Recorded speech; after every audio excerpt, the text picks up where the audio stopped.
This is a creepy panda production. Darkened Glass. Living in a small, rural town always gave me mixed feelings. There was the comforting familiarity of every street and face, but conversely, a strangeness that lurked just beneath that veil of normalcy. My name's Alex, and I worked at a local diner that everyone in Clayton, Ohio frequented at some point during the week. It was a place where news traveled faster than the wind. One day, a regular Old Man Jenkins mentioned something about the abandoned house up on Willow Creek Road that sent shivers down my spine. "Place is cursed," he said, nibbling on his toast. "Family disappeared overnight. Some say you can still see their faces on the darkened glass of the windows, just staring out." Naturally, I thought it was just another tall tale to scare the kids, until my friend Sarah dragged me to the place one late Friday evening. "It's just for some fun," she said, grinning with her kind of reckless abandon that always led us into trouble. The house stood silhouetted against the twilight sky, a monolith of forgotten memories. The windows, caked with years of dirt and grime, allowed no glimpse inside. It was here that Sarah dared me to press my face against the so-called darkened glass to look for the faces. Leaning in, I squinted. For a moment, there was nothing. Then shapes began to form in the dark. It must have been a trick of the light because I saw a family standing just beyond the grimy surface, watching me with hollow eyes. I stumbled back, heart jackhammering in my chest. "You see them, didn't you?" Sarah's voice was laced with a mix of excitement and fear. But before I could answer, an ear-piercing shriek filled the air and the ground trembled beneath our feet. We ran, not daring to look back until we reached the familiar neon glow of the diner. Out of breath, we promised never to speak of it again. However, the incident stayed with me, haunting my dreams where the family's blank faces pressed against the glass, always watching. Weeks went by, and things settled back into their regular monotony until I began noticing something unsettling. Reflections in the diner's windows didn't match up with reality. One evening, while locking up, the glass showed the diner bustling with people despite its emptiness. As I stared, my reflection in the window shifted, contorting into a grotesque version of myself. I blinked, and it was back to normal. Was this place affecting me, or was I losing my mind? Fearful of what was happening, I avoided reflections whenever possible, eschewing mirrors, puddles, even the glossy surface of my phone. I couldn't explain it or talk about it. Who'd believe me? But then one day, it wasn't just my reflection. People began to complain of seeing loved ones who weren't there, or worse, deceased relatives staring back at them, beckoning them closer. The diner turned silent, the town's usual buzz dimmed to anxious whispers. An inexplicable chill coursed through Clayton, and it seemed as though the curse of the abandoned house on Willow Creek Road had stretched its ghostly fingers through the town. One night, trapped in my nightmare, the family from the house whispered a name to me, Eleanor. I awoke gasping, the name etched into my mind. Desperate for answers, I scoured the local library's historical archives for anything related to the house or that name. After hours of searching, I found it. A story from decades ago about the disappearance of the Eleanor family, vanished without a trace, leaving only their eerie reflections etched into the house's windows. Could this be the key to all that was happening? With determination, I convinced Sarah to help me investigate the house one more time. If we could uncover the truth, maybe we could end this nightmare. Armed with flashlights, we approached the derelict house, its darkened glass seemingly waiting for us. Inside, the air was thick with the weight of years past. Dust lay like a blanket over faded furniture and scattered remnants of the family's life. Then, Sarah screamed. In the living room mirror, she saw her sister, vanished some years ago in a car accident. Her sister beckoned, the gesture chillingly familiar. Sarah moved towards the glass, entranced. I lunged, pulling her back just as the mirror's surface rippled like water. Sarah's sister's image snarled with anger before dissipating. "We need to destroy them," I yelled, heart racing. We raced through the house, shattering every reflective surface. With each crash, the air grew lighter, and a cacophony of whispers faded into silence. After that night, the horror that gripped Clayton receded like a bad dream upon waking. The darkened glass of the house no longer held its morbid fascination. No more faces, no more whispers. Life resumed its regular pace, the diner once again filled with familiar noises of clinking dishes and laughter. And sometimes, when I pass by Willow Creek Road, I swear I can hear a soft thank you carried by the wind, a town freed from a curse by confronting its own darkened glass. Ghastly Reflection. Late nights at the office had become my norm. Boston's autumn chill was settling in as I rubbed my tired eyes, staring at the computer screen. The office was silent, save for the occasional creak and groan of the old building. My coworkers had long gone, pattering off into the safe glow of the streetlights that lined Back Bay. I stood up, stretching out the stiffness from hours of immobility, and flicked off the overhead lights, leaving only the dull glow of my desk lamp. As I prepared to leave, I caught a glimpse of my reflection in the window. Exhausted and pale was the man staring back at me, but that's when I saw it. Behind my reflection, another face, gaunt and twisted in malice, reflected in the glass. I whirled around to find no one there, just empty cubicles fading into darkness. Shuddering, I convinced myself it was a trick of my overworked mind. Once home, in my small Beacon Hill apartment, the unsettling feeling continued to cling to me. I tried shrugging it off, diving into the comfort of a hot shower. But as the steam fogged up the bathroom mirror, that same distorted face from the office appeared. I wiped at the mirror frantically, and again, there was nothing. This couldn't be just fatigue. I was seeing things that couldn't be explained, things that chilled me to the bone. Rest refused to come that night. Every sound and shadow in my creaky old apartment set my nerves on edge. Eventually, exhaustion won out, and I slipped into a tense sleep. I woke to the harsh light of morning, doubting the horrors of the night before. Rationalizing it as stress, I tried to go about my day, but there was a persistent prickling sensation, like being watched from within my own skin. On autopilot, I found myself walking along the Freedom Trail, attempting to clear my head amidst the throngs of tourists. Stopping at the old State House, I glanced into its large historical windows, and there it was, that same heinous visage, reflecting next to mine, mocking me with a silent, twisted smirk. I stumbled back, heart thundering, and fled, much to the confusion of onlookers. It seemed that every reflective surface was a window to that terror. Puddles, shop windows, even the polished granite of Quincy Market seemed to harbor that ghastly reflection. Panic set in as night approached. I had avoided every reflective surface I could. As darkness enveloped the city, I moved impulsively toward the Charles River, thinking the open space might provide some reprieve. The waters were a dark, unbroken sheen under the night sky, dangerous in their beauty. Steeling myself, I peered over the edge into the water. The reflection was there, clearer than ever, grinning now with pernicious intent. It raised a hand, as if beckoning me, and I felt a tug at my mind. Fearing for my sanity, I tried to step back, but instead found myself stepping forward, closer to the chilly waters. A jogger, making her way along the Esplanade path, caught sight of me tottering at the edge. Her call broke the creature's hold, and I recoiled, falling back onto the path, gasping for air. She stayed with me, likely thinking I was about to jump, until my senses returned and I assured her I was fine. That encounter at the Charles convinced me that this was no mere figment of my imagination. Something otherworldly was stalking me, mirrored in every reflective surface.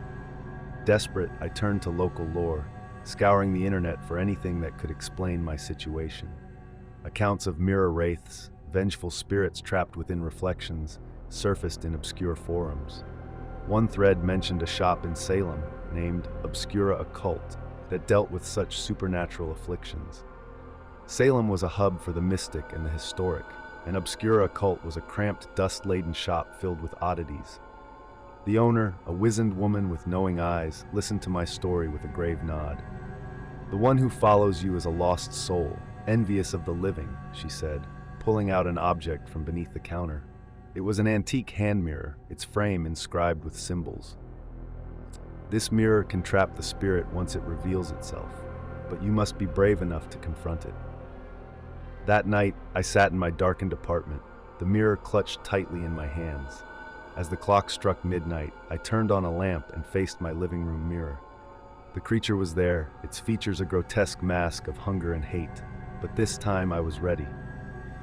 The moment it reached out from the glass, I thrust the hand mirror before me. A swirling black mist poured from the creature into the handheld mirror, which glowed with a strange, unearthly light, then dimmed to normalcy. With a final, ear-shattering shriek, the creature disappeared. I stood, panting and drenched in sweat, but alone. Peering cautiously into the mirror, I was met with only my own relieved reflection. At last, the ghastly reflection had vanished. The days since have been peaceful, with the mirror now safely stored in a puzzle box, inscribed with binding runes, provided by Obscura Occult. But even as life returns to normal, I avoid my gaze in mirrors, lest the malevolent eyes of that otherworldly entity return to haunt me from the other side. Mirror's malevolence. Darkness had always comforted me, so moving to my late aunt's Victorian house in the remote outskirts of Edinburgh wasn't a daunting prospect. Every hallway whispered with the memory of her peculiar legacy. She had been a collector of antique mirrors, and the old home was littered with them. Each silvered glass seemed to pulse with a life of its own, refracted echoes of a bygone era. The first few weeks were a maze of cleaning and adjustments. The largest mirror, an imposing Baroque monstrosity, hung in what I decided would be my study, a space where I planned to spend countless hours writing. One night, as the house groaned against the wind's caress, I couldn't shake the feeling that something watched me from the other side of the glass. My reflection seemed off somehow, its movements lagging just a fraction of a second behind my own. Laughter echoed, silken and sly, from within the depths of my reflection. It couldn't possibly have been my own. I resolved to cover the mirror with a heavy curtain, its malevolence dampened by velveteen shrouds. Yet the sensation of being watched grew more persistent. Every reflective surface became an adversary. In the porcelain of the kitchen sink, in the framed photos of long-gone relatives, eyes, not mine, bore into my back. Whispers filled the halls when the house believed me asleep. They were not words, but emotions, fear, anger, sorrow, conveyed in sibilant hissing that clawed at the fringes of my sanity. One particularly cold evening, I felt a compelling urge to unveil the curtained mirror in my study. Light from the moon pooled into the room like quicksilver, and before I could think better of it, my hands drew the curtain back. My reflection grinned, an obscene contortion of pleasure and hate at my horrified gaze. It did not mirror me, but it was me in a grotesque pantomime. Then it stepped out from the frame and into the room as the air grew thick with the scent of decay. The abomination shared my face, but none of my humanity. It twisted in graceful horror as it lurched towards me, its steps out of sync with any earthly rhythm. Paralyzed with dread, I could only watch as it raised a hand, not quite my hand, and pointed to the mirror. The window must remain open, it rasped, its voice a rasp of broken glass. It was a prisoner's plea, a jailer's command. It stepped backward into the glass, which swallowed it whole, leaving no more trace than rippling water. After that night, I could not face my own reflection. I removed every mirror in the house and stowed them in the attic. Stripped bare of their eyes, the house became a hollow shell, an empty echo of its former self. Silence took up residence within these walls, a welcome reprieve from the whispers. But there is no rest for the cursed. At night, the air grows frigid, as frost patterns form inexplicably on the windows, tracing shapes suspiciously like human fingers scraping for purchase. And each morning with the rise of the sun, the frost is gone, and so it seems is the memory of that night. But the fear remains, cold and unwavering. Despite everything, life tries to resume its rhythm. Friends visit, but they leave with a tremor in their laughter and a hastiness in their steps. They sense something lurking, though it remains hidden from their view. Then one day, while rummaging through the attic, a friend stumbles upon the hidden mirrors. Against my urging, they begin to uncover them, revealing once again their ornately wicked frames. It takes mere moments before the house fills with whispers once more, as if the very act of unveiling the mirrors broke a silent pact, the calm before a sinister resurgence. I hear it again, the laughter, only now it is not confined to my study. It spills from every corner, every crevice where a mirror's gaze can settle. The whispers turn to wails, and something is screaming my name. A knock at the door startles me, and I'm bewildered to find myself standing before the once covered study mirror. I see the mailman through the window, innocently dropping off packages, unaware of the terror within. My reflection smirks at me, its expression chillingly triumphant. I realized, too late, that the mirrors were their cells and also their portals, guarding us from the entities within as much as imprisoning them. By exposing the mirrors, we've opened the doors. The entities reach for me. Hands that look like mine but are cold and spectral beckon me to join them in their world within the glass. I back away, but the house is a labyrinth of reflective surfaces. Everywhere I turn, they wait. There is only one path left for me. I begin to smash the mirrors, one by one. With each shattering, an anguished howl rends the air, a sound of utter despair and rage. In this frantic war against my reflections, I see my aunt's wisdom. This was why she surrounded herself with these mirrors, her life dedicated to keeping such evils at bay. And now her legacy falls to me, custodian of the broken glass, guardian against the malevolence within. In the silence following the destruction, I understand what must be done. I must leave this house, take the few unsmeared fragments of glass, and find a way to seal them away forever. But wherever I go, I know I must avoid my reflection, for within it, they wait, the creatures of the mirror's malevolence. Reflection of evil. Working late nights wasn't unusual for me as an app developer in downtown Chicago, but I'd never felt as uneasy as I did one evening in late October. A dense fog rolled in, shrouding the streets in a ghostly veil. The city's bright lights flickered unnervingly as my footsteps echoed down the nearly deserted Michigan Avenue. As I turned the corner, I stumbled upon an antique store that I had never noticed before. Curios and Oddities read the faded sign swinging above the door. The windows were grimy, but something inside caught my eye, a mirror. Its frame was ornate, with intertwining patterns of vines and leaves, and it seemed to beckon me inside. The bell chimed as I entered. The store was a labyrinth of peculiar items, but the mirror drew me in like a magnet. It was even more captivating up close, with an otherworldly gleam to its glass. Touching the cold frame, I couldn't shake the feeling that something was watching me through the reflection. That's when I noticed him, an elderly gentleman emerging from the shadows. "This mirror," he rasped, "is special. It's said to reveal one's true essence." Chills ran down my spine, but my curiosity was piqued. Impulsively, I bought it. Once home in my apartment near Millennium Park, I hung the mirror in my living room. Exhausted, I fell into bed. Dreams were haunted with images of twisting vines and whispering leaves that night. The next morning, getting ready for work, I glanced in the mirror, but the reflection wasn't mine. I swore there was something or someone behind me, staring with hate-filled eyes. I spun around. The room was empty. Heart pounding, I looked back at the mirror, my own reflection looking back at me now, albeit a little pale. Days passed, and I couldn't shake the unease. One evening, I awoke to find the mirror fogged up as if someone had been breathing on it. I lived alone, and the heating was off. Then I saw it, a message written in the condensation, "Let me out." Panic surged. I tried to remove the mirror, but it wouldn't budge. I didn't sleep that night, eyes fixated on the glass pane. In the morning, I felt a sharp pain on my back. There were scratches there, deep and red, with no plausible explanation. Seeking guidance, I returned to the antique shop, but it was gone. In its place was a coffee shop, the barista insisting it had been there for years. As the days went by, everything reflected in the mirror became distorted. Friends noticed changes in me, dark circles under my eyes, quick irritation, strange remarks that I didn't remember making. Struggling with sleep deprivation, I started working from home, avoiding my reflection. Soon, though, it was clear that something was invading my life, twisting my reality into something foreign. My demeanor changed. I became aggressive, lashing out for no reason. When I'd catch glimpses of my reflection, it would smirk back at me, though I wasn't smiling. Research led me to tales of cursed objects and trapped entities. The lore suggested a binding ritual to contain whatever spirit was tethered to the mirror. I gathered the necessary elements, salt, sage, and a circle of protection. As I began the ritual, a howl erupted from the mirror, a sound no human throat could produce. The room spun, wind howled, and the reflection changed. It was no longer mimicking me, but became a creature twisted by malevolence. Its eyes, black pits of despair, locked onto mine.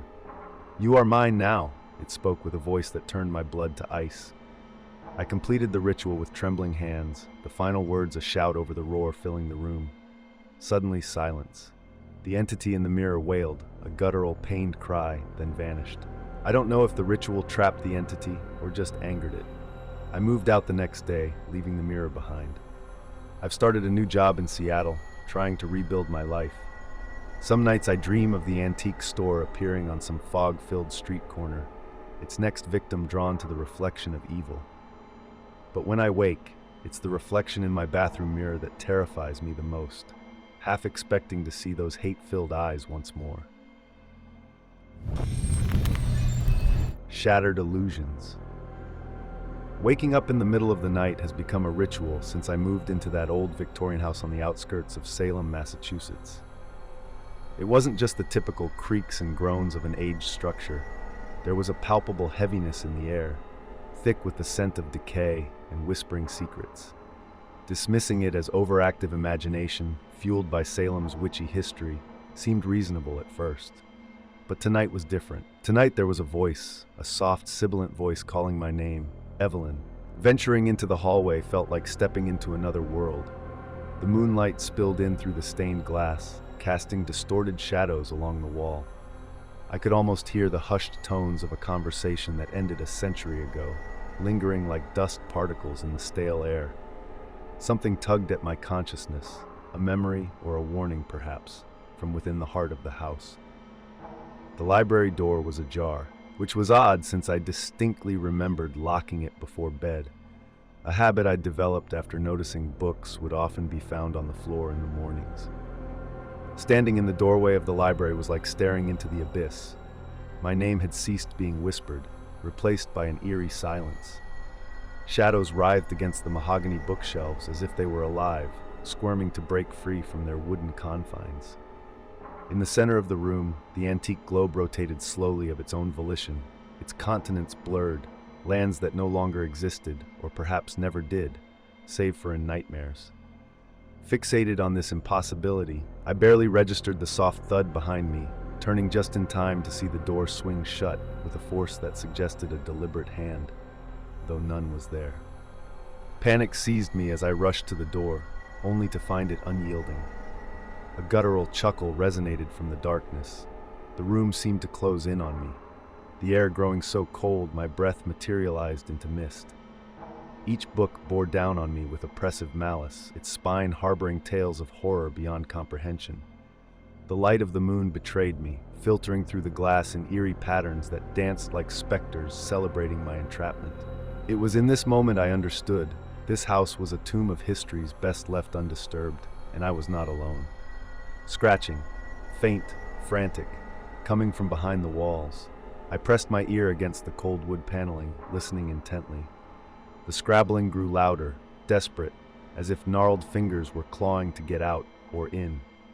My blood ran cold, realizing that the scratching was echoing from the painting that hung above the fireplace. It was an old, surreal landscape filled with twisted trees and a moon that seemed to leer down upon the scene. As my gaze locked onto the painting, the landscape began to distort, and the trees swayed as though caught in an unfelt wind. Trying to tear my eyes away was as futile as screaming for help. The mouth of the painted moon gaped wider, becoming an entrance to some eldritch darkness that beckoned me to step closer. Hypnotized, I approached, my hands trembling as the prospect of touching the canvas became an obsession. Yet as my fingertips grazed the surface, the house groaned, a cacophonous sound as if it too was warning me away. It was then that the door burst open and the illusion shattered, only to reveal another harrowing truth. The hallway was no longer recognizable. The corridor had twisted into an impossible stretch, extending into shadows deeper than the night beyond the house's confines. The once familiar portraits of previous owners had warped, their painted eyes following me with predatory hunger. I could feel the seduction of dark whispers, bidding me to enter the ever-stretching hallway, to become part of its twisted tableau forever. A final glimmer of defiance surged within. This was not the house I had entered, but a nightmare feeding on fear and adorning itself with specters of torment. I had to escape. Racing through the distorted hallway, the air was thick with the reek of mildew and rot. I careened around corners that should not have been there, stairs that led to nowhere, and doors that slammed shut just as soon as they appeared. The house itself was an entity, alive with the malevolence of all it had devoured. Exhausted and nearly broken, I stumbled upon the one door that felt real among illusions. The brass handle was warm to the touch, an invitation or perhaps a final trick, as I braced myself and flung it open. Blinding sunlight poured in. It was no illusion, the sweet morning air rushing to fill my lungs, dispelling the stench of the night's terrors. I was on the porch, facing the overgrown garden, which suddenly seemed a sanctuary compared to the house's inner malevolence. Turning back, I was astonished to see the house no different from any dozy New England home in the daylight, its menace veiled by the benign facade of creeping ivy and chipped paint. Yet I could not shake the truth. The house held a darkness that basked in the night and retreated beneath the veneer of day. I had to leave, to sever myself from its clutches before the coming of the next dusk. As I walked away, the murmur of Salem waking carried to me, ignorant of the horror that resided just on its fringes. Evelyn, the house seemed to hiss in a voice that was not a voice, carried by the wind. One thing was heartbreakingly clear. Shattered illusions are the fragments of reality we are too terrified to acknowledge.